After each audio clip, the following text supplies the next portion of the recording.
What is going on, ladies and gentlemen? It's your boy right here, MMA Reloaded. We are live and direct. Folks, today it is a huge show. It is a huge show. It's episode 4 of MMA Reloaded Real Talk. Last time we sat with one of the biggest, brightest stars in mixed martial arts, Renegade Jerome Rivera. We sit today with a soft-spoken, hard-hitting warrior, another man who's ready for the contender. Season 4, he has competed on 3 Bellator shows, going 2-1 at Bellator, competing in 2 huge Bellator events at Bellator 170 and Bellator 192. He has faced UFC veterans like Jalen Turner, Edmund Shabazian, and Roosevelt Roberts. My bad. He's faced Jalen Turner. He's been on the same card and competed on California's regional scene alongside Edmund Shabazian and Roosevelt Roberts. He is 9-2 as a pro, straight out of Cali, San Pedro, California, fighting out of Downey. He is gifted Gabriel Green. Folks, while we wait for Gabe to join, I want to thank you all who tuned in to our last podcast episode with Renegade Rivera. We got into the nitty-gritty, and folks, you can see a theme of MMA Reloaded podcasts where we go down and dirty with the biggest, brightest young stars. Folks, of course, we have 3 more huge shows ready to go low down on May the 5th, folks, which is only 2 days away. We have Mr. Nice Guy Kevin Worth, May the 9th. We have the King of the Cage Bantamweight Champion Johnny Munoz, and that is also UFC 249 Fight Night. On May the 16th, we have one championship superstar and also Ultimate Fighter veteran Tan Lee, the Dragon himself. So, folks, sit back, relax, and enjoy the ride. MMA Reloaded, we bring you the facts, nothing but the facts. And, that's just the way it is. Gabriel Green, folks, is one of the most entertaining young fighters I've seen. He's a family man. But, of course, folks, you see a lot of lockdown training videos of fighters in this, in this period of time. And Gabriel Green puts out some beast training videos, folks, on his Instagram. You can go follow him at Gifted Gabe Green. Don't forget to follow us too on Instagram at MMA Reloaded, on YouTube. Right here, folks, click that like and subscribe button. And if you dislike, that means you are not a fan of MMA. So, folks, you know what? A lot of fans have been asking, who else are you getting on the podcast? Who's coming next? Well, folks, I just said, like I said, 3 huge guests, 3 very respected members of the MMA community. And, I couldn't be happier right now to have guests like we have. It's all well and good having guys like Kamaru Usman or having women's MMA fighters on there, having guys who are notable in the sports. I find this a lot more raw, a lot more unfiltered. You can get right there in the nitty-gritty, and you know what? It makes for a great show, I have to say. So, folks, we are live right here on YouTube. It will also be on Instagram and on Facebook. So, if you're on Facebook, folks, we're on Facebook too. At MMA REL, you will see a big ass red logo right there. And you will also see what MMA Reloaded is all about, folks. We're all about just spitting out the facts, nothing but facts. So, folks, as we wait for gifted Gabriel Green. I suggest go check out a few of his fights. He has fought on Combate Americas 2 against Javier Garcia. That is a good fight to watch. And we will be talking to Gabriel about his training plans, and go right into the nitty-gritty of his Bellator career and how he feels. Folks, this is MMA Reloaded Real Talk, episode 4 with gifted Gabriel Green. He's been tearing it up, folks, lately, and you can see just by following him on Instagram how motivated, how passionate he actually is. So we wait for the arrival of Gabriel Green. And just before we wait for the arrival, folks, let's do a quick keys to victory for UFC 249. If you follow us on Instagram, you will see we did a keys to victory for the co-main event, which is Henry Cejudo defending the bantamweight championship of the world against Dominic Cruz, and the main event, which is for the interim UFC lightweight championship, Tony Ferguson, superhuman, extraordinary, going up one-on-one with the highlight Justin Gaethje, one of the toughest sons of bitches in the sport today. Folks, up next, I want to keys to victory about one of the most talked about fights. I call it King Kong versus Godzilla. I call it the vending machine versus the ice machine. I call it the refrigerator versus the chiller. I call it the immovable object versus the unstoppable force. It is Francis Ngannou versus Jairzinho Rozenstruik. And here are our keys to victory for this one, folks. So, you know what? I think what we're all expecting from this is a knockdown, drag out, as Jim Ross would say, slobber knocker brawl. But you know what? I think we're going to be surprised. I think Francis Ngannou is going to surprise us. So let's start with Francis and his keys to victory. I think, folks, what we expect from Francis Ngannou here is, just come out, push the pace, and try and storm it to Jairzinho, try and get him backing up. But with Francis, folks, he has great leg kicks. I would say use your movement. I would think Francis Ngannou's cardio would be better. If Francis wants to take him to the later rounds and just outwork him, I would think so. But of course, we've seen Jairzinho's previous fights haven't lasted longer. Haven't lasted more than, I'd say, 2-3 minutes.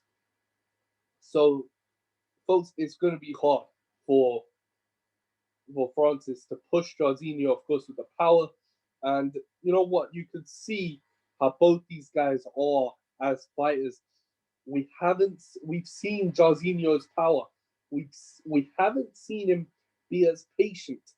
But with Francis's experience in big fights, patience could play the difference here, folks.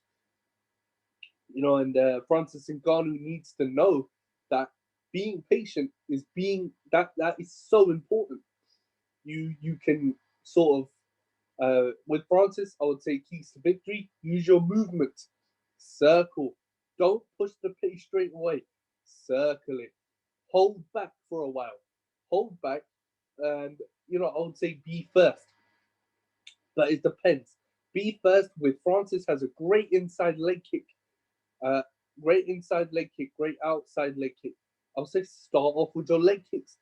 And I would say then go off from there. Use your jab. Try and back Jairzinho up. You can't let Jairzinho come in. If Jairzinho comes in, Francis is all over. If Jairzinho stays at distance for a while, doesn't explode straight away, Francis could capitalize. He can't fight like he did against Derek Lewis. Although, of course, as a fan, that was boring as shit, but he has to fight properly. You want to give the fans shows, that's fine. But he has to fight properly. If he doesn't fight properly, it goes to shit. this whole fight goes to shit. And I would say what Jorginho needs to do is move inside. Jorginho does his best work inside the pocket. Great dirty boxing. We've seen him knock guys out with that right hand. I would say take that right hand and put it in Ngannou's face. We've seen Ngannou get lit up by boxers like Stipe Miocic in the championship fight, but of course, quality difference. Stipe and the big boy. So with Francis Ngannou, I'd say use your boxing, mix it up, use your leg kicks, try to slow Jorginho down with the leg kicks. You slow Jorginho down, and that's just music to your ears at that point. You know what? Then you have Jorginho Rosenstrike. Yeah, I would say with Jorginho, get Francis working, get him in the clinch. If Jorginho can work dirty boxing in the clinch, and you know, because of course Francis ain't gonna get knocked out straight away, so get Francis in the clinch, work your dirty boxing, work the knees. You know, Jorginho hasn't shown much of a ground game, so we don't know where he is there. Francis has a submission victory to his credit with that standing Kimura. I would say work smart for both guys. Work smart. Try and not to use your energies early. You use your energy early, you're fucked. And that's especially for these two. We haven't seen extensive cardio from them and conditioning, so it's kind of unpredictable. But when you see these two guys go one on one, that is something to behold. That would be it's going to be a show stealer, folks. I think every fight on this card has the potential to be a show stealer. But of course, Francis Ngannou versus Jorginho Rosenstrike is going to be a show stealing. Oh, it's going to be just show stealing, and that's for sure. You know what, folks? When you talk about fights, you have Anthony Pettis versus Donald Cerrone. That one is going to be a damn slobber knocker. We get back to business with two of the modern day OGs in MMA. You have Showtime AP Anthony Pettis. Then you have the Cowboy DC Donald Cerrone. I would say, bro, with this one, yeah, keys to victory for this. For Anthony Pettis, body kicks. We've seen that Donald Cerrone isn't the strongest in the chest, so you body kick him. You body kick him. I would say if Donald Cerrone takes Anthony Pettis down, it's not going to be the greatest move for AP. Cerrone has great jiu-jitsu, especially from the top and off his back. So I would say stay away from the grappling. I would say if you're in the clinch, hit a few knees. Try and get Cerrone working. Try and get him to circle. When Cerrone starts circling, he can use his angles against ordinary fighters, like fighters who don't have that much of a footwork game. Cerrone tends to use his footwork and angles very well, and then set those combinations up, followed by that high kick. So for Anthony Pettis, I would say move your ass. I would say use your footwork, use your body kicks. If Anthony Pettis uses his body kicks, folks, it will be game over for Donald Cerrone. It's one of those fights where you kind of think, what in the fuck am I supposed to do to beat him? Folks, the thing is with this fight, you got guys with similar striking abilities. I think they're two world-class strikers, but I think they utilize their skills differently. Anthony Pettis is finesse. He loves to use his finesse. He's a guy who prides himself on that finesse, and I think his body kicks will play a factor if he can use it properly. He can't fight like he did against Tony Ferguson. He has to fight properly. He fights properly, in this fight, and it's a long night. It will be a long, long night. It will be a long night for Donald Cerrone. I think for Cerrone, his keys to victory, of course, get Anthony Pettis in the clinch. Set up the combination, set up your boxing with that high kick. That is what brings Cerrone to the game. And I think that is what we're going to look to see from Donald Cerrone when he comes into this fight. So I think what we see, folks, in Cerrone is someone who thrives on that pressure and thrives on having his back against the wall. But Donald Cerrone needs to avoid the kicks. If he avoids the kicking game of Anthony Pettis and sort of uses his footwork, uses his angles wisely, gets that boxing working, gets that jab working, he could have Anthony Pettis in fucking trouble early. We don't want that, folks, do we? If you're a Showtime fan, yeah, I'm not being biased. I've been a Showtime fan. I still am. I'm a Cowboy fan as well. Who isn't? But it's one of them things, folks, where you're so excited, pumped to see a fight like this. It is unfreaking believable. What fans don't understand is this is a rematch. Anthony Pettis knocked out Donald Cerrone. Cerrone had his hands down in that fight. His guard was down. His hands were down. And Pettis head kicked him like he was just a bitch. He used great body kicks in that fight, leaned forward and exploded. I think he hit him with a couple of knees to the body too. They were clean.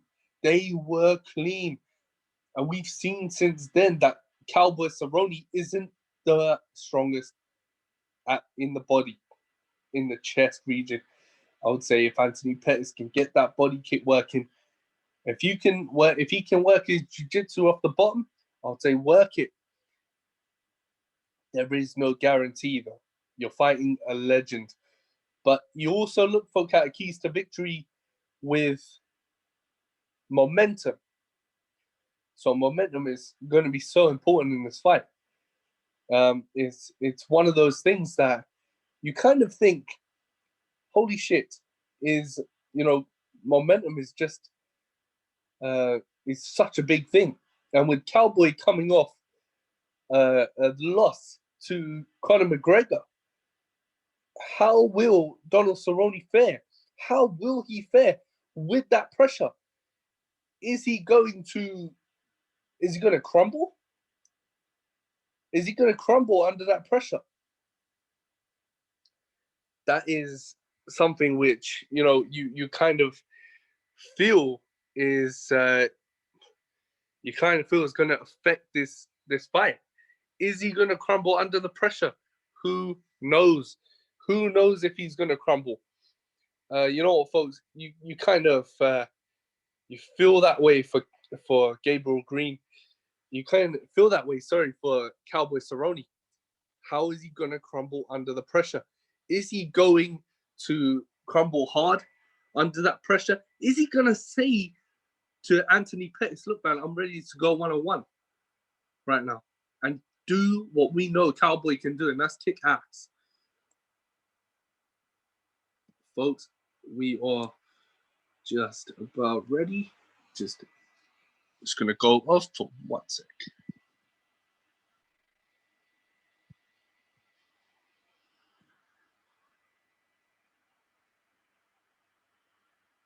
Gabe Green.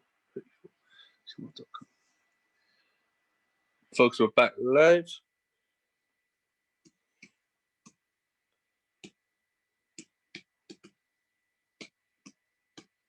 Just gonna send Gabriel Green the invite, folks, so he can come and join us here today, so we can get into the nitty-gritty. Damn right. And folks, as I was saying about Anthony Pettis, Cowboy versus Showtime. It is the rematch, folks. It is fight week. I'm glad I can say that again with a whole heart. It is fight week, folks, and I can't wait for fight week. When we have fights like we have right now, it just blows your fucking mind. And then you got another show stealer on, folks, with Calvin Kattar and Jeremy Stephens, as I like to call Calvin, is Jeremy Stephens' twin, or Jeremy Stephens 2.0. With Calvin Kattar, with this fight, folks, I'm actually so intrigued. It is one of those fights where I can't really fathom how it's going to really turn out. You can't really explain it, but it's like, oh my God. I mean, it's like eating your favorite food over and over again. It's one of those things that will excite the shit out of anyone. If you're a new MMA fan, oh, watch this. If you're an OG MMA fan, you know what I'm talking about in this fight. So keys to victory for this, Calvin Kattar. Obviously, the newcomer, one of the fastest rising featherweights in UFC today. I would say one of the most talented brothers in the game today. I would say for Calvin, what we say with keys to victory, use his reach. Use his reach. Jeremy Stephens is going to be considerably shorter than him. Use your reach. Use your jab. Try and jab it in. If you jab your way in, use those kicks. You know, to set up the combinations. Jeremy Stephens is too experienced to get caught, you know, with something dumb. You know, yeah. What I would say for Calvin, jab yourself in, fight smart. Stephens is going to look for a dog fight. Fight smart. Don't fight aggressive. Fight smart. Use your combinations. Calvin Kattar has some of the greatest boxing in MMA, if not the greatest combinations. Fuck, I mean, he broke Ricardo Lamas in half. Yeah, I would say use your boxing. Use the combinations. Use what brought you to the dance. And that's the movement. Move forward. Use the combos. Use that uppercut for Calvin. For Stephens, I'd say get inside. Get inside Calvin Kattar. He has to use his angles. Has to use his kicks, his leg kick to get inside. That's what he needs. What we see from Jeremy Stephens now is a great use of leg kick. So what he did to Gilbert Melendez was leg kick the shit out of him. Yeah. And then, you know, make him bitch afterwards. He's looked great. I have so much respect for Jeremy Stephens. I don't know who doesn't. It's one of those things that you can't really explain what Jeremy Stephens does. And I don't think he knows what he's going to do before he does it. So, folks, Jeremy Stephens is going to be an absolute beast coming in.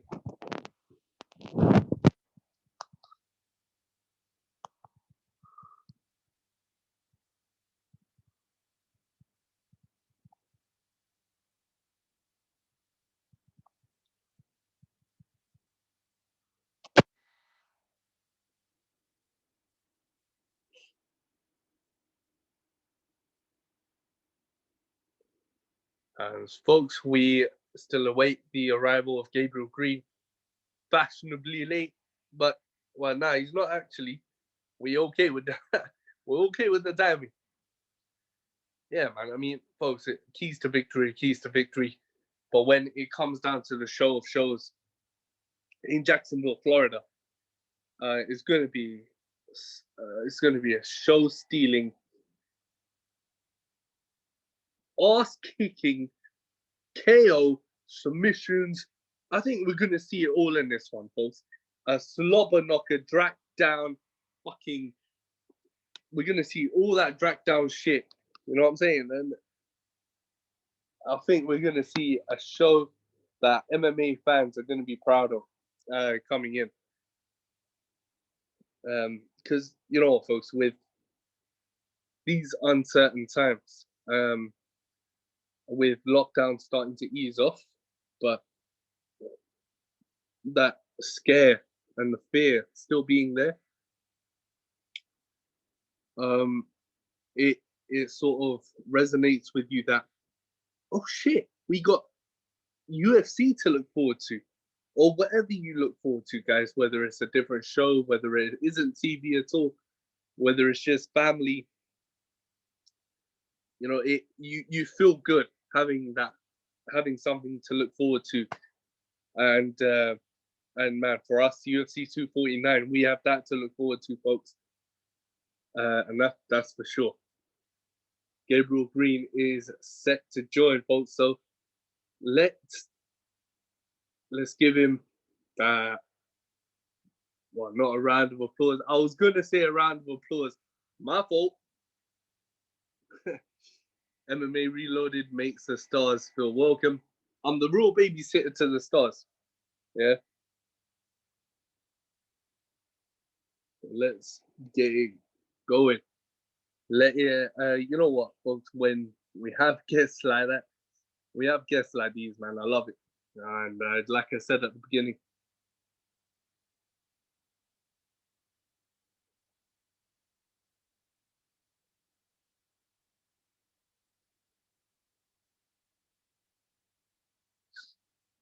folks, with what we have right now, you know, it's just, you know, it's amazing. It's a scary time.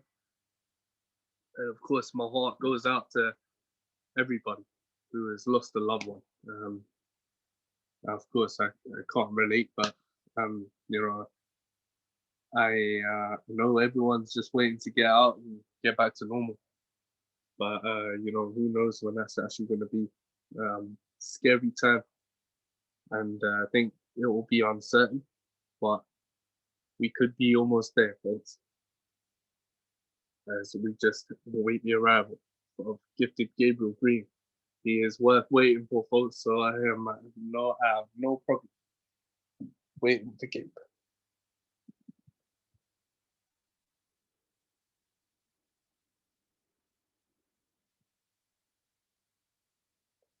So you know, folks, whilst we wait, so much going on right now, and you can watch our recent video on the impact of social media right now in MMA. If we're not watching UFC on TV, yeah, folks, or if you're not going to Arena Live, um, social media is playing such a huge part right now. Instagram, Twitter, even Facebook, all these discussion groups, folks, posting all these fight rumors and what's in the works. I mean, it just gets your blood going. It gets your blood boiling. It's so. Uh, I mean, it's so important for the sport because it just creates and keeps that hype up, and you're like, "Holy shit, is that happening? Holy shit, is that happening? Oh my god, that's bullshit." No, it isn't. It's stuff like that, and you just want to comment on it. You want to see the UFC make them rumors again, come true.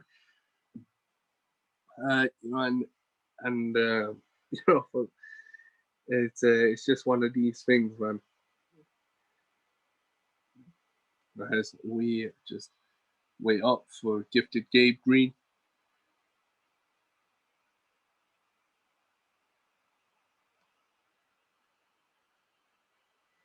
And folks, it is almost time.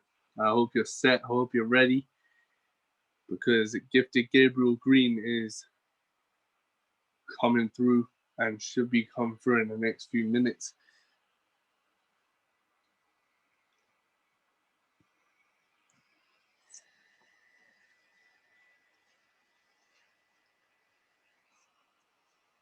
There we go.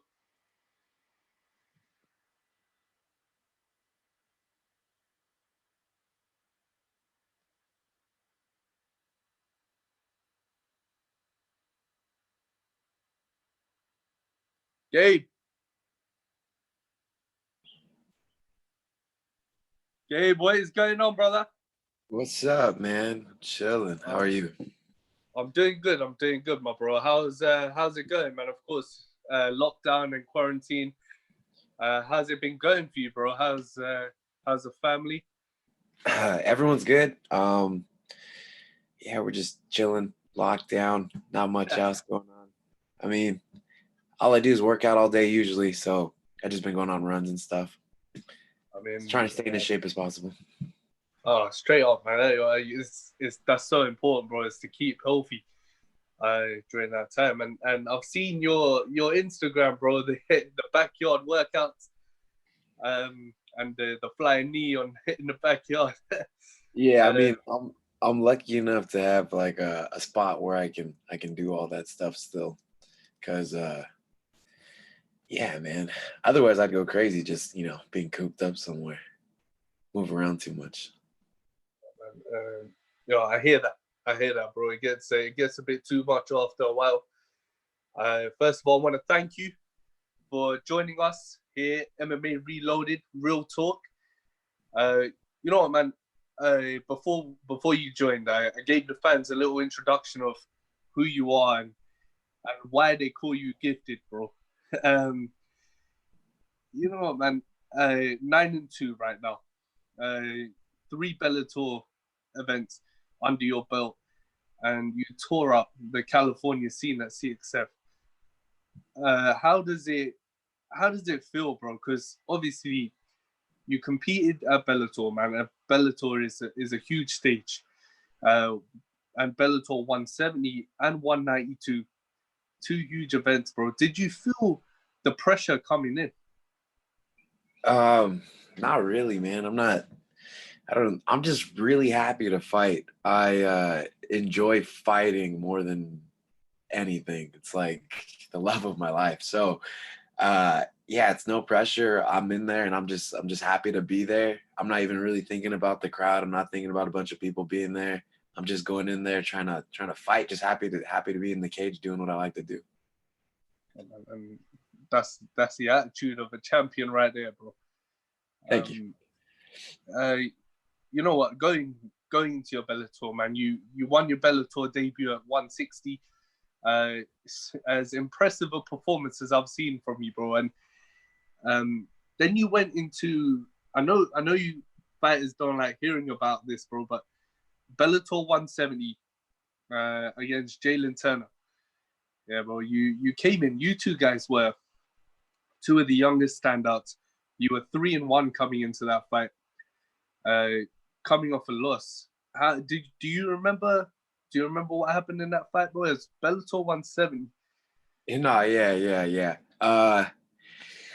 Honestly, the both of my losses, those two that I lost back to back, I don't know what happened, but just mentally going into both of those fights, I wasn't the same person the same fighter I am.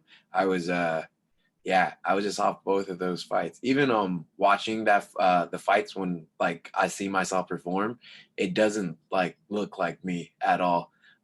Luckily I fixed whatever it was causing that little funk that I was in, and I've just been on a rampage since.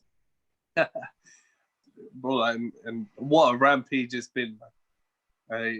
It's been you're one of the most impressive fighters, bro, outside the UFC. And I have to say, Stop, man. I'm all right, but I wouldn't be all crazy. nah, because it takes someone special to put technique and have that badass swagger coming in. You know what I mean? Thank you. Yeah, and and let's just talk about that for one second, bro, because we talk about CXF, yeah, bro, and you're fighting right now at Downey, California, because CXF, bro, is named for being the proving ground for California upstarts, and you've been on cards with current UFC standouts like Edmund Shabazian and Roosevelt Roberts. How do you feel uh, competing when you go to compete for the CXF? Now, how do you feel competing for that show? Because it's filled with phenoms, bro, just young lions. I mean, just like I was saying before, I'm just happy to be there and have the opportunity to fight. It's like that's all I'm thinking. But like, just because it's a smaller show, like you're saying, doesn't mean that there's some slouches there. There's a bunch of hungry, especially in Southern California. It's like so many really, really good MMA dudes who might not be fighting at the highest level, like, you know, the UFC or in Bellator or one. Uh, just because they're in California doesn't mean they don't got that smoke, you know. So like you're ready to fight, and I don't get nervous or anything, or like, you know, worried about stuff. I'm just in there to do my thing. So regardless of where I'm fighting, I'm just ready and happy to be there. Man, like you said, bro, no slouches, and even with if you're not a notable name, that doesn't mean you can't bring the smoke. You know what I mean? And like you said, bro, I mean, with California, that fight scene, bro, there's so many young standouts right now in that scene, with you included. You know, bro, and getting the chance on Dana White's Contender Series now, season 4, set to go live in mid-July, bro. How do you feel getting that opportunity? Because it's a huge opportunity, Gabe, and you know what? And getting that 6-figure deal, getting that contract, how does it feel for you? I mean, I'm just ready, you know, like it feels good. I mean, I didn't really start fighting to make, you know, a whole bunch of money. Realistically, us fighters, we get paid pretty shit. To the point, actually, if someone like wants to become a professional fighter, I always ask them like why. And if they like say because they want to be like famous and have a bunch of money, I'm like, man, you do that's the wrong reasons to enter this sport, because it's like, I mean, to get to that point where like you making a lot, I mean, it can happen, but if that's like your end goal, it's like your head's in the wrong place, because you just got to enjoy the journey, and just the entire time. Like if I never ever made it to like the top of the top of the top, I'd still just love everything that I did up to that point, because it's just the fighting, man. It's the best thing ever. So I mean, it feels really good to have these opportunities like get thrown at me to fight on, you know, bigger shows, or like go after UFC contracts and all that. And I'm definitely up for it. I'm definitely excited for it. I'd like to be the champion of the UFC, or whichever promotion is the biggest at the time. Right now, it's the UFC. So I mean, I'd be all over that. And but yeah, I'm just happy to be there.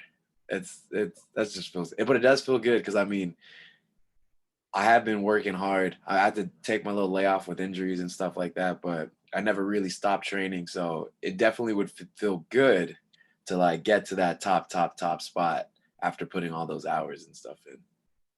Oh man, you know, I hear that. I hear that, bro. And that's such a humble way of looking at this right now. You know what? And that's I want to move on to that, bro. And that's injuries. Of course, like you said, bro, you dealt with your number of injuries. How is it? How important is it for a fighter to come back from injuries with a positive attitude, with that mental attitude? Because sometimes, bro, when fighters get injuries, they crumble mentally. Yeah, bro, and you see guys return with not that fire in the eyes anymore, no passion. How important is it to come back from an injury with that fire still in your eyes, bro? I mean, it's like the most important part. If you go into a fight, man, I mean, if you're going after anything in life and you're going in there half-assed, it's not going to work out for you. But especially a fight, if you know, if you don't have that 100% confidence in yourself, you about to just get another injury, because the other guy's coming and he's going to be with it. So I mean, you're gonna have to go after it. If I think just the mental part of fighting it's crucial. It's so important. Like I was saying, like I was thrown off mentally for those 2 fights that I lost, and yeah, like I was luckily I was able to, you know, get that fire back and really go after it and set everything right. But like, and I've come to the realization, like if I'm not mentally prepared for a fight, that's even, I'd rather fight injured than be mentally like not mentally prepared for a fight. I'd like, because your body's just not, your body does what your mind wants it to do, and if your mind's not working right, then you know your body's gonna follow suit. It's not gonna happen. it's like that's prime importance. No, that's facts. That is facts right there, bro. And when I just want to, and then I want to just take you back, yeah, bro. Another nostalgic moment for you, because it wasn't that long ago. You went to Combate Americas, yeah, bro, and fought Javier Garcia. Now I just want to, I don't know if you remember that one, bro, but I came out and I was watching that fight back. You guys look physically identical in terms of height. You did a great job, bro, putting him on the back foot early until you got taken down, and then you scrambled. Your wrestling scramble, bro, was that was the highlight of the fight, bro. When you got back up, how did you do? You remember that fight, bro? And how you felt going in? Yeah, I remember it was April. Yeah. Yeah. It was I remember we were looking at him, he was undefeated. I was all like sick, you know. I had beat the other Shabazian, and he was undefeated too. So I was just like, yeah, give me an undefeated fighter. I'm all right, you know. I was like, just because they're undefeated doesn't mean they can't lose, just means they haven't lost yet. Like bring them on. So yeah, and then he was and then he was a good grappler, so I was like, that's gonna be interesting. I mean, most of my finishes are rear naked chokes anyway, so I was like, let's see what this guy's all about. And then I knew he was gonna be like, honestly, I was like, he's probably gonna be a better like just wrestler than me because I heard about some of his accolades in wrestling, and so I was like, I mean, he might get me to the floor, but once there, I was pretty confident in like my scrambles and stuff to make things work, and you know, it did. I ended up gassing him out big time. Yeah, that's one thing I got, some cardio, man. And then every fight, and it takes a special kind of guy to push that pace. And after you got up off that scramble, bro, you were pushing the pace the whole time. And that's what makes a champ, bro. Is that will to win. And you got that, bro. Thank you. And then and then in your amateur career, yeah, but I want to take you back because you were 5-0, yeah, bro. And like you said about undefeated fighters, and it doesn't mean they can't lose. Yeah, but you're 5-0. You made your transition. Explain how it feels to make that transition from amateur to professional. How it felt for you. I mean, it was for me. It happened just really, really fast. It was I walked into my gym. I was there for like a couple weeks. My coach was like, "Hey, you want to do a jiu-jitsu tournament?" I was like, "Down, let's do it." I mean, I was loving training. I was like, "This is the greatest thing ever." I got gold inside. It was the beginners class that I just started. But I got gold at the tournament, and then like he was like, "You want to do like an actual fight?" After I was like, "Yeah, let's do this." Like it was my favorite place to be. Let's do. I could fight too, so I was like, "Yeah." So then I had a fight. Like it was pretty soon, like a couple weeks after that, after I won that gold, my fight happened, and yeah, I won that fight, and then I was like, "What's next?" And he's like, "More fights." I was like, "Yeah, let's get it." And then I just it was winning, all my amateur fights and stuff like that, and then it was getting hard even to find amateurs that wanted to fight me. So my coach was like, "What do you think, pro?" And after I was like, "Hey, let's go. I'm ready. Let's do it." And then yeah, I mean the pro fight was pretty cool. It was just I remember like being backstage at my pro debut. I was really able. It was just like a lot different than when we were amateurs, because backstage for amateurs there's a lot more walking around and kind of like anxiety, like because everyone's an amateur, they're kind of just like really nervous and stuff, but the demeanor of people backstage is a little at the pro level is like, it was just like I was like, oh man, this is that next level. And it wasn't even like I was fighting at a big show or anything. It was the hangar for OC Fight Club. And I mean there were some guys that are just super calm, and I mean there was a couple guys that were like making their debut, and they were still a little bit more anxious back there. But I was just like, man, even the way the commission handles themselves, like they were just kind of chill and laid back, like yeah, that was the cool part. But then yeah, I went out there and I did my thing against the guy, Andrew Landon. Lagdon, and yeah, it was just fun, man. Like fighting, amazing. Fighting, fighting. You know, bro. That's the passion right now. That in this current scene, MMA scene, yeah, bro. Where you got the UFC, you got PFL, you got ONE FC, you got Bellator, yeah, bro, and you got the regionals that, you know, when you look at programs like Dana White looking for a fight, you see guys that you never heard of before, yeah, but they bring the heat like anyway, yeah. But I mean, what's your take right now, Gabe, of the current MMA scene in general, how it's developed? I mean, I just wanted to keep growing. I know it's like just because I mean, like the UFC came out in like '93, and it's gotten so much bigger since then. And all I want to see is it just to continue to grow. Like the fighters are getting better. Like everything is just evolving, and it's pretty dramatic. Like how much it has evolved in the last, you know, dang, '93. That's like a million years, huh?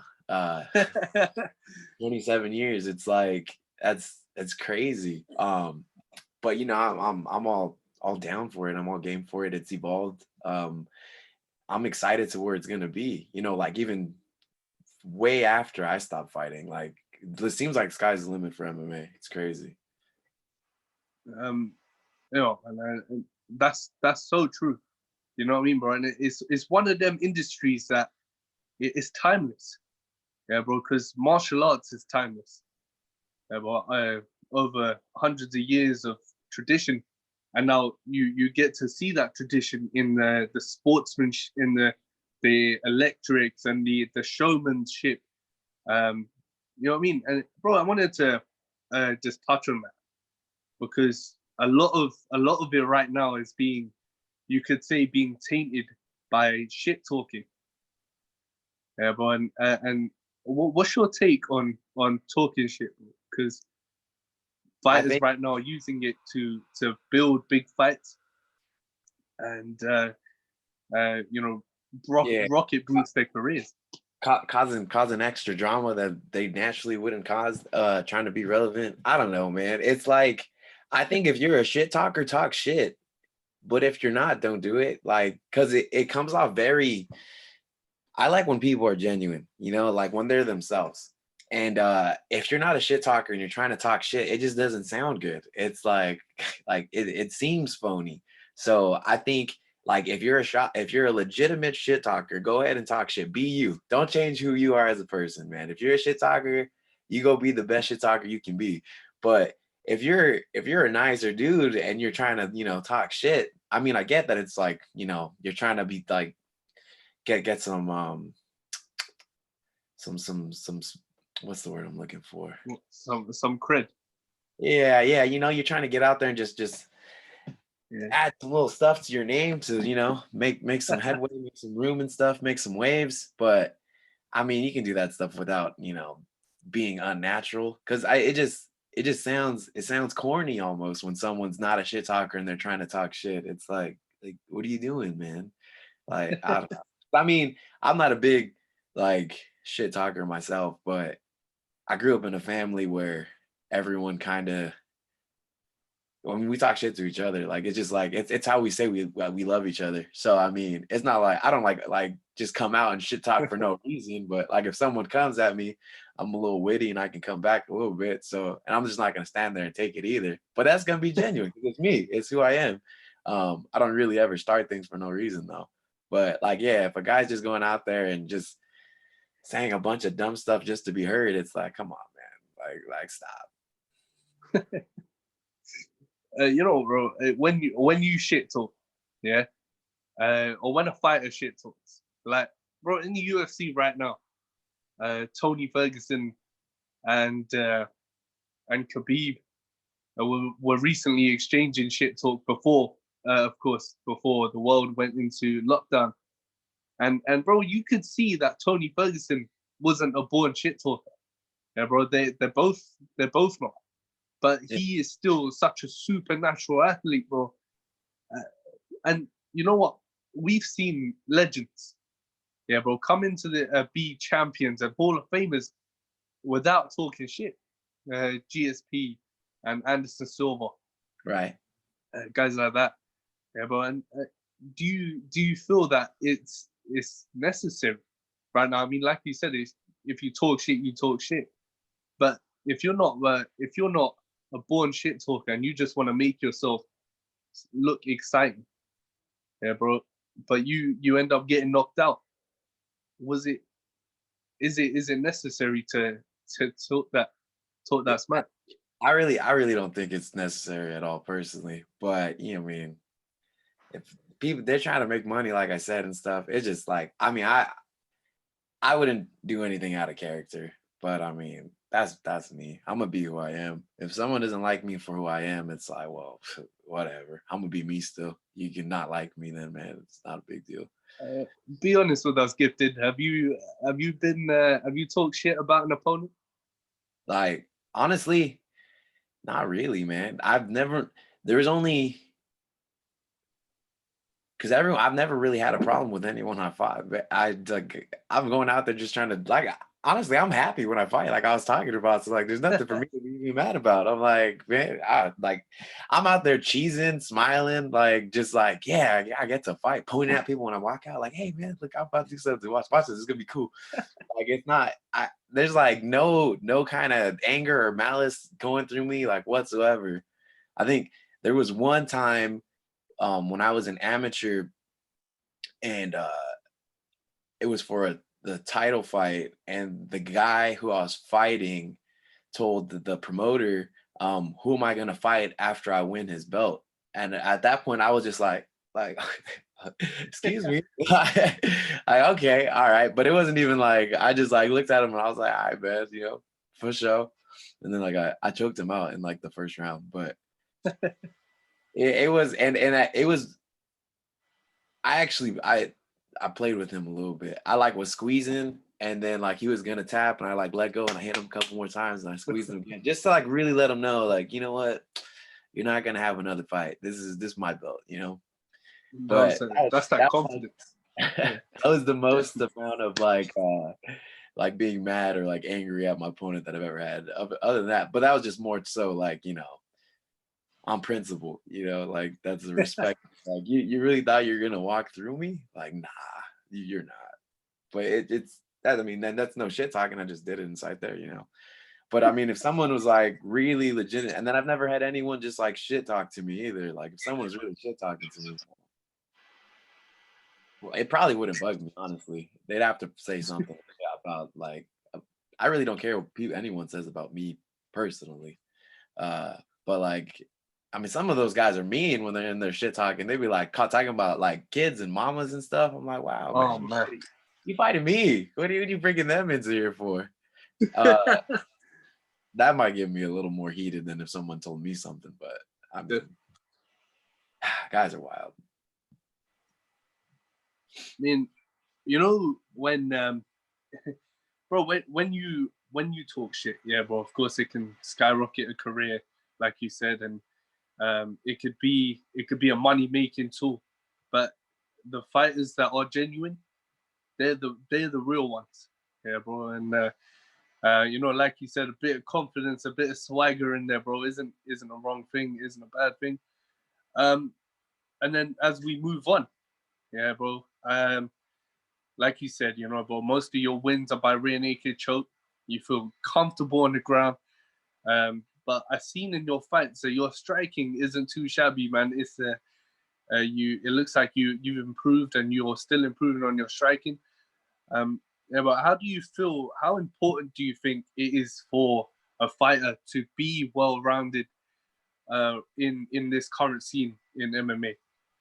Uh, right now, it's extremely important to be well rounded. There, back in the day, you could get long, you get around by just get by knowing like one discipline really well, but not no more. Now it's like everyone knows how to do like everything, and yeah, it's that game of being the days of being a one trick pony just don't exist anymore. You have to know everything because of how much the sport's evolved. Like if you're out there and just practicing jujitsu all the time, it's not going to end well for you, you know.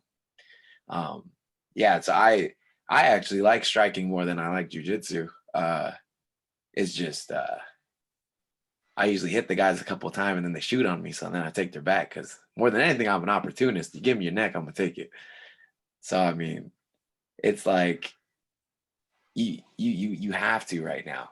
There's a you'd be doing a disservice to yourself if you weren't learning all these different disciplines, like because I mean, no matter what, you touch gloves, the fight's starting on your feet. So, I mean, you got to know how to strike a little bit, at least. Like that's you have to. And then I mean, takedowns, and then you're on the floor. There's just so many aspects of the game. You have to be well rounded now. You know, bro, talk to us how it started for gifted Gabriel Green. How did you come into the sport? Yeah, bro. Of course, now you love fighting. It's your passion, like you said, bro. It's your life. How did it start for gifted Gabriel Green? I was always interested in training. I really wanted to, even from like being super little. I was like, one of my there's like another kid at our family parties who was a boxer, and he was like a junior golden glove, like he was super beast. And I was like kind of hating on him low key because I wanted to box, but my mom and dad were just like, no, it's like it's not gonna happen. I don't want to put you in a competition or someone's trying to beat your brains out. And yeah, so I was just like, man, and so that like that want to learn how to do that stuff never really left me. And then when I was in college, one of my friends told me that he was training at some place, and he was like, "Come on, let's go!" Like, because he knew we would talk about like fighting and stuff when we were in high school, and he was like, "Let's go check it out." It's like I've been there for a while. Like, just come with me. After I was like, all right, man, like I'll go. And then I pretty much walked in through those doors and then never left. It was a wrap from there. But yeah, no, I've wanted to do it from the start. And then yeah, when I told my family I was gonna be training, my mom was still like not the biggest fan. She was like, "Why? Like you're in college, you're gonna knock your brains out." I'm like, "Nah, I'll be all right, mom." And then I mean at that point, I can sign my own waiver, I can pay for my own gym membership. So I was like, just let me do me. I got this. I think I'm really gonna like it. And then I mean they were okay with it. They're my biggest supporters now. Mom, dad, even my grandma be going to the fights. It's crazy. Definitely. And of course, and you fight for your family. If I'm not mistaken, you have a child. I I don't have a child. I have two goddaughters. I Two don't have, goddaughters. yeah, yeah. No baby mamas right now. So you obviously were a family such a big inspiration for you and for your for fighters in general right now. I mean, um, what were your fighting inspirations? Who were your fighting inspirations growing up? Uh Top is like Ali and Tyson. Oh, for sure. It's like two extremely different styles, but that's what I was like. I just would watch highlights of them boxing all the time. I was just like, yeah, I was like, I need to be somehow like aggressive and ruthless like Tyson, but still kind of like, have that charisma and like just be able to float around like Muhammad Ali. Yeah. Yeah, for I don't know sure. if my style came out like that exactly, but that's definitely was the goal at the beginning. I mean, you know, things where guys want to fight like their inspirations and they want to take after guys like Ali and Tyson, two of the biggest names, bro. If not two of the biggest legends in boxing. And of course, I don't know if you've been following Mike Tyson. 53 years old, is ready for a comeback. I saw him on the midwork, man. He was looking scary still. I was like, oh man, I don't know who they're gonna want to fight that guy. I was like, you could just tell, man. That's like he drills for so long that even right now he's doing it without even thinking, just like it's like all that quick twitch is still there. It's just like, oh man, yeah. Tyson. And That's training with an MMA legend like Rafael Cordero. at Kings over there in San Diego. That's gonna boost his confidence. It's gonna boost his game so much more. And bro, as a fan, I'm so excited to see Mike Tyson back in the ring because I want to see what I want to see what he's still got. Yeah, no, I'm really looking forward to it. I don't know who's gonna step up and fight him. I mean, I'm not gonna lie, like I'd be totally down to do it. So I think it'd just be fun. I think honestly, I think he'd even probably right now run through me. Like this in a boxing match, I'd just be like, what? But I don't know. I feel like it'd be an honor to get punched by Mike Tyson. Probably hurt like shit, but it'd be an honor regardless. Take it like a champ, bro. Yeah. You know, bro, that's one matchup that always keeps getting thrown around that people would have liked to see is Mike Tyson versus Muhammad Ali in their primes. Like as a fan, bro, did you ever think, oh shit, I want to see what would happen if Mike Tyson fought Muhammad Ali? Oh yeah, definitely. The way I would say it's a toss up. It'd be really determined on how far the fight got. Like if it was in the first like 1, 2, 3 rounds, Mike Tyson for sure. Like that's it. But if it goes past the third, I'm gonna give it to Ali, just because. Like I mean, Ali, Mike Tyson, like he just could fade a little bit. If he ain't knocking it. It's just he's scary, and if he doesn't get you in those first couple rounds, then just kind of start swinging towards the other guy. And Ali's been proven to go. I mean, now, Gabe, but the boxing scene right now is just like the MMA scene in terms of big money fights and the rivalries, the shit talking.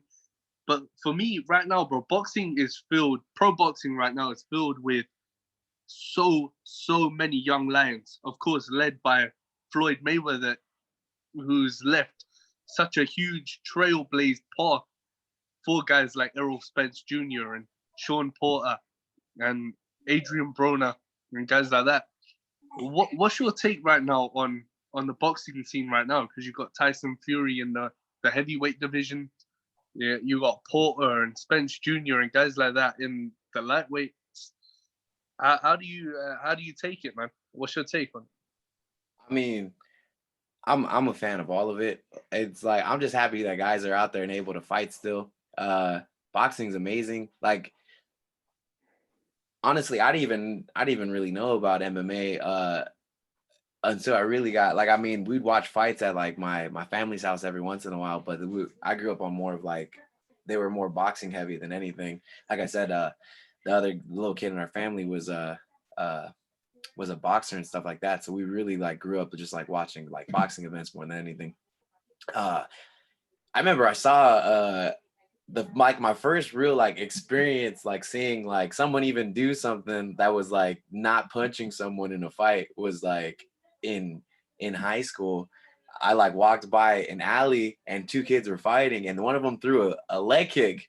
And I was like, oh man, you could do that? That's crazy. I was just like, what the heck is that? I remember going home and like looking it up like how to kick because I was like really interested in that. I was like, I YouTubed it. I was like, how do you throw kicks? I was like, that seems like it's a pretty useful tool for people out here kicking each other. So yeah, it was like, but I was like legit mind blown because I mean, usually you see fights happening in the street and everyone's just kind of punching each other. But yeah, when I saw the kid throw the leg kick, I was like, what the heck is that? It's crazy now how much like that's how much MMA is a part of our culture. The entire like the all around fight IQ of the average person just because they've seen it on TV has like gone up. Like now you see people in the street when they having fights like shooting for takedowns, trying to go for arm bars, throwing kicks, front kicks, like roundhouse kicks. And it's like, I mean, if they never trained before, that's kind of like sloppy and stuff without any setup. But it's like it's evolved the way people fight in the street too. It's pretty trippy. It's funny. Oh man, some of those fights they go viral. World star hip hop man. That's the place to see that. Um, you know, bro, when we talk MMA and we talk giving opportunities to fighters, and of course we got the Contender Series right now, yeah, bro, where season 4, where you'll be competing, bro, is said to be the most action-packed, star-studded season. Yeah, because we got so many guys from Legacy, from California, you know, basically all over the states, coming in to compete in this series, bro. And of course, you talked about there's no pressure, there's no nerve, and also competing on Bellator. Does it help a fighter coming onto shows like these that to have big fight experience before they come on? I mean, I feel like it probably does, you know, because I mean,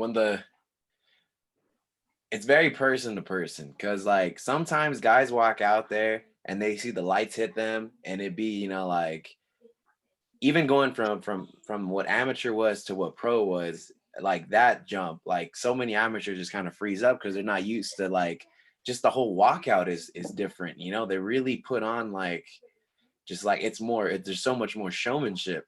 So I think having experienced that before in general just like helps like everybody. But there's definitely some guys out there who don't even need that, you know. They're out there and they're just trying to do their thing, so like nothing really phases them.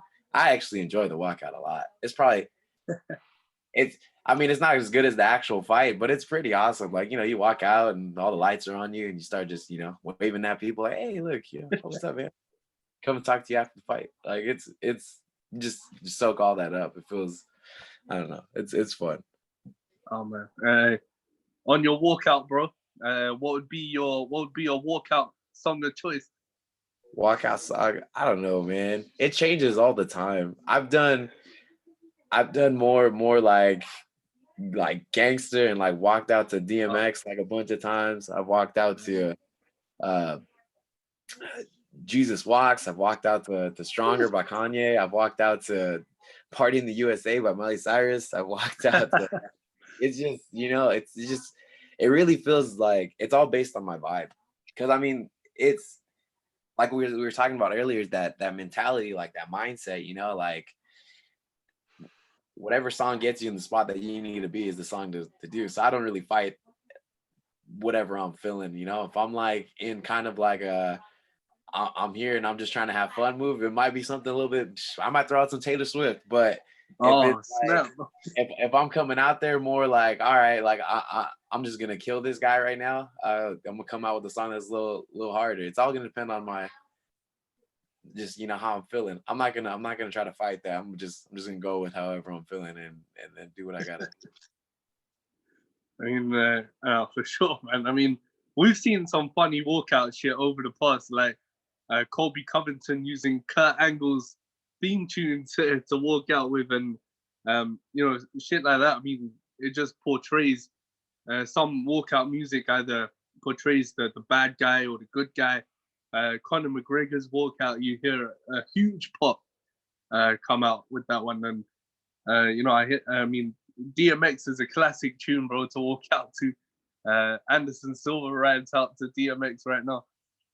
Um, and then when we move on, man, we move on to UFC 249.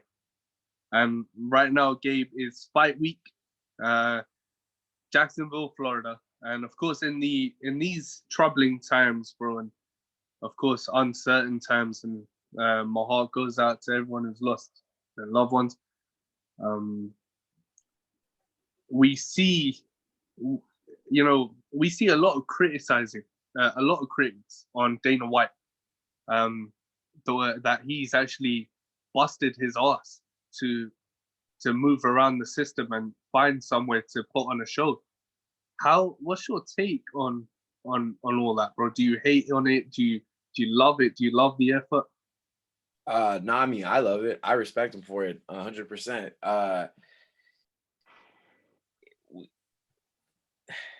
Fighters need to fight, man. It's like it's it's what we need to do. Like, fish swim, birds fly, fighters fight. All right, like that's what we do. So more than anything, I mean, I go crazy when I don't fight. It really drives me nuts. Like, even like not being able to spar, that kind of puts that on ease, but not like having an act, because even you're sparring, you're not going for it, you're holding back. Um, fighting is something that needs to happen on just like at someone's core who actually like loves to fight. So I respect them for that in general. But more than that, I mean, like we were saying, like fighters, they don't get paid a lot. So for him just to fight, like there's like the non-essentials, there's essential jobs right now.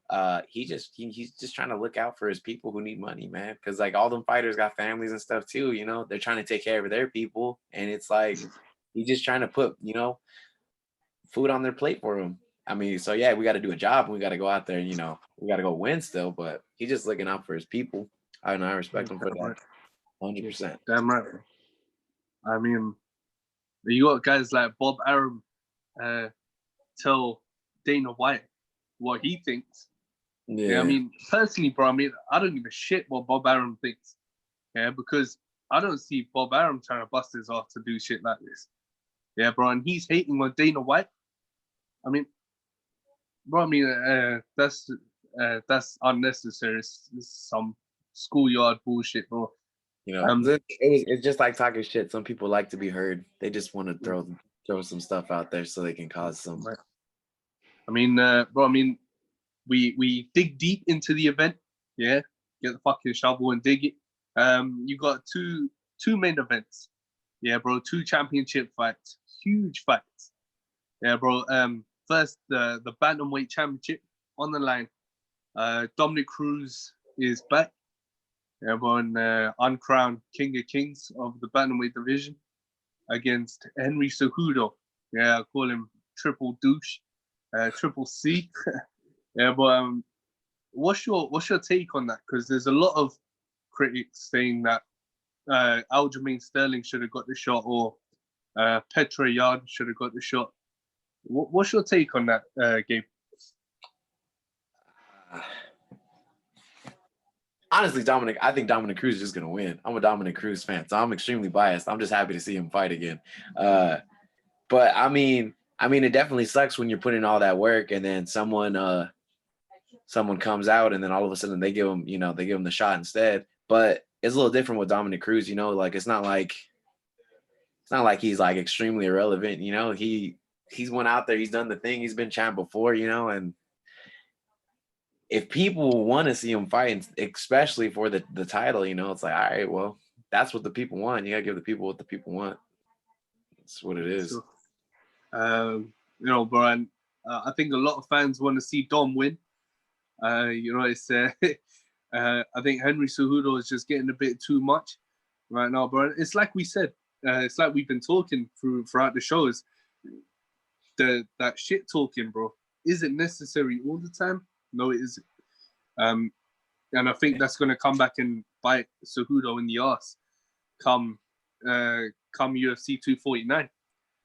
Yeah, but and then we go up to the main event. Yeah, bro, interim lightweight championship. Of course, Khabib and Tony isn't happening, bro, and the curse around that fight, as you would say, And what's your take on that, bro? Because I mean, it's been called out 5 times. Yeah, Khabib and Tony, and all 5 there's been either an injury or a travel issue, and right now with the coronavirus, of course, it restricts Khabib from traveling from Russia to Jacksonville. I think it sucks to be Tony in this situation like that. That just because like I mean now he has to go in there. He has to win and then be able to fight. Khabib and he's not fighting against no slouch. I mean, of course, if he's champ, he should be able to just beat everybody. But it sucks that he has to go through one more step to get to where he honestly not only like should be, but like the people honestly think he should be too. It's like it's not like the Dominic Cruz thing where you know, like there's a lot of people who like are, you know, like, does he deserve that? Like, I feel like most people think that Khabib and Tony, like, that should happen like right now. You know, it's like that should be the title fight. That's it's not so like wish-washy. That's like the general consensus is like, you know what, like that's the guy who should be fighting. So for that, it just sucks that he has one more guy that he has to fight in order to, you know, get that gold, the shot at that gold. But He I mean, came in. I'm happy for that fight too. Not I like as mean, and a fan of fighting, I think that's a fun fight to watch. So I'm still happy for it. It just sucks. It just sucks for Tony personally. I mean, speaking as a fighter, yeah, bro, and as a fan, how do you see that fight playing out? Because Justin Gaethje's a man of steel. He's not going to go down with one shot, bro. And Tony is a man of extraordinary, superhuman matrix shit. Yeah, but I mean, how do you see as a fighter? How do you see this one breaking down? I think Justin's probably even gonna like drop Tony. I think that's gonna happen. And then Tony's gonna do the Tony thing where he just like gets back up. And then he might even get dropped twice. But I definitely see Tony pulling through in the later rounds. Just because Tony's pace is like beautiful. That's like people tell me my pace is good. I'm like, man, I don't know, man. Tony's out there. Like, that's goals. I was like, all right. Someone who I look up to right now as far as like, you know, pace goes. Just because he like just sticks to him and he's like, you know, just breaks people. So I think Tony will lose the earlier rounds and then after he's gonna take it in the end. Because I mean Justin's been proven to get knocked too, so I feel like Tony's gonna get like a knockout in like fourth. Yeah, I'm gonna say fourth. Tony knockout. Round 4. Wow, Mystic Green. Oh. You know, man, you're right. I think it plays down to the conditioning. I think if it goes down into that later rounds, Tony's gonna be favored. We've seen in the Anthony Pettis fight, yeah, bro, and in even with Gaethje, and I think if it goes in the pocket, I think whoever lands the biggest shot will get dropped.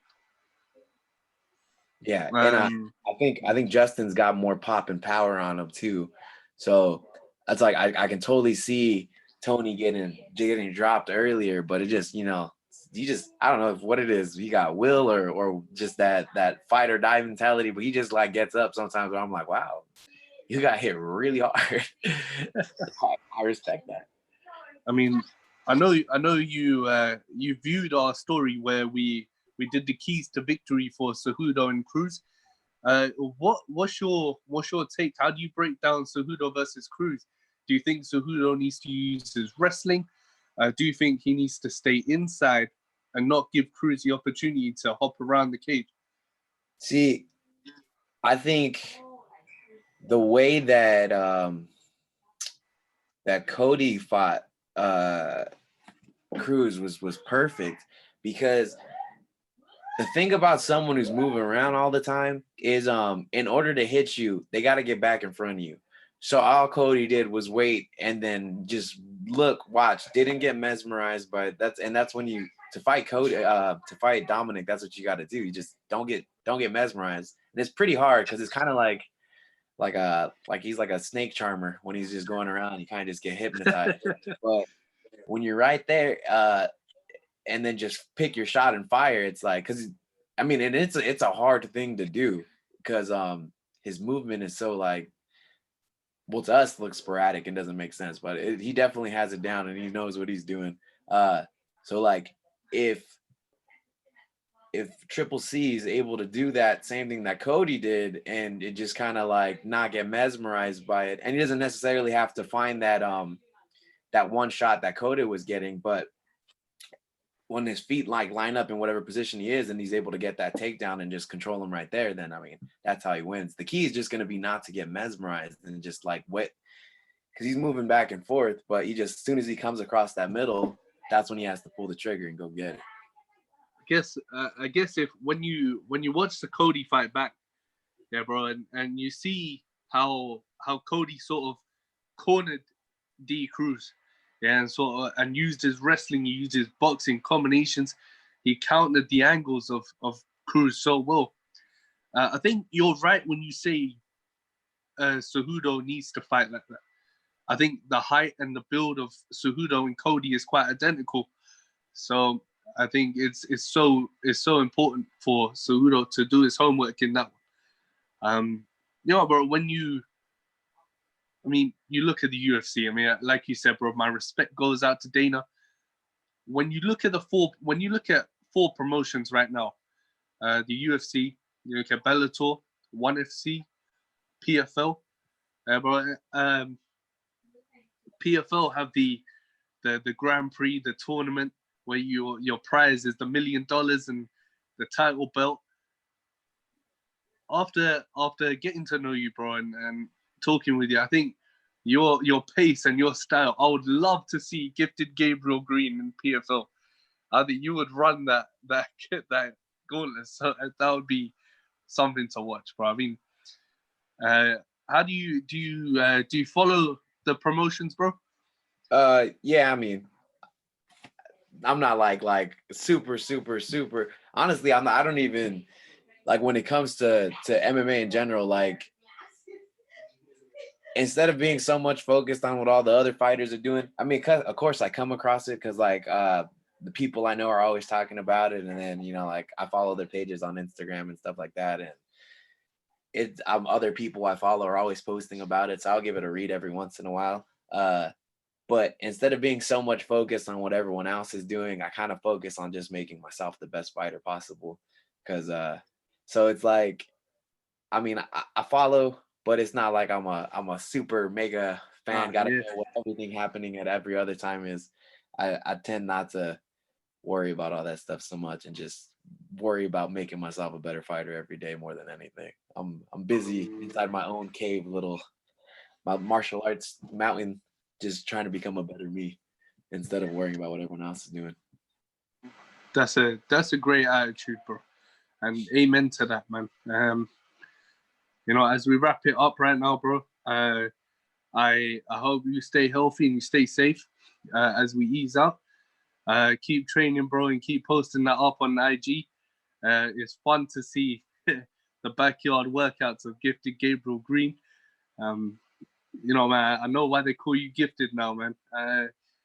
Bro, I mean, it's so important right now to keep growing, like you said. I hope to see you in the UFC soon. And of course, bro, stay safe, man, and keep healthy. Thank you so much for coming to talk to us today, man. Nah, man, thank you. It was great being here. Anytime you want to interview me, man, you just hit me up. You know what I'm saying? I'll be down to talk whenever. Just let me know. I appreciate you. Hope you Damn stay right, safe. man. Thank you. Thank you so much, Gabe.